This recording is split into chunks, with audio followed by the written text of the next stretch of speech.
డిలిమా ఉత్కంఠకు నిన్ననైతే తెరపడింది. అంటే చాలా రోజులుగా కూడా అగ్రరాజ్యం అమెరికాలో ఎన్నికలకు సంబంధించి ప్రపంచవ్యాప్తంగా కూడా అన్ని దేశాలు కూడా చూస్తున్నటువంటి పరిస్థితి. అంటే ఒకవైపు మహిళా అధ్యక్షురాలిగా మొట్టమొదటి మహిళా అధ్యక్షురాలిగా కమలా హారిస్ నిలుస్తారా, లేదంటే ఒకసారి గెలిచి మళ్ళీ ఓడిపోయి మళ్ళీ గెలవడం అంటే ఈ చరిత్రలో ఎక్కడా లేదు డొనాల్డ్ ట్రంప్కు సంబంధించి కూడా.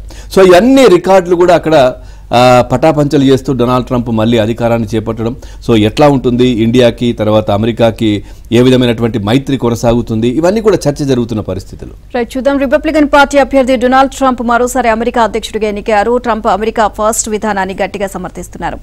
ఈ క్రమంలో భారత్ అమెరికా మధ్య సంబంధాలను ఆయన ఎలా ముందుకు తీసుకువెళ్తారు అనే అంశం ఇప్పుడు ఆసక్తిగా మారింది.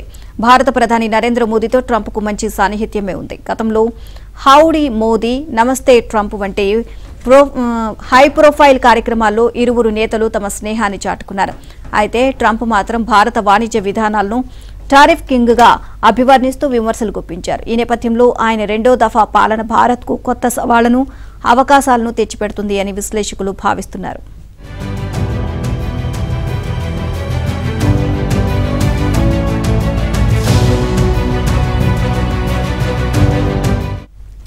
ట్రంప్ అనుసరిస్తున్న అమెరికా ఫస్ట్ విధానం భారత్కు సవాల్గా మారనుంది. ట్రంప్, కమలా హ్యారిస్లో ఎవరు గెలిచినా అమెరికా మరింత ఒంటరిగా మారే అవకాశం ఉందని భారత విదేశాంగ శాఖ మంత్రి జయశంకర్ ఇటీవల వ్యాఖ్యానించారు.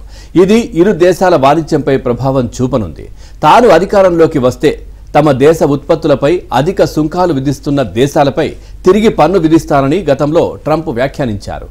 ఆయన ఆ దిశగా చర్యలు తీసుకుంటే భారత ఎగుమతులపై ముఖ్యంగా ఐటీ, ఫార్మా, టెక్స్టైల్ రంగాలపై అధిక సుంకాలు విధించే అవకాశం ఉంటుంది. అయితే చైనాకు చెక్ పెట్టేందుకు ట్రంప్ చేసే ప్రయత్నాలు భారత్కు అవకాశంగా మారొచ్చు.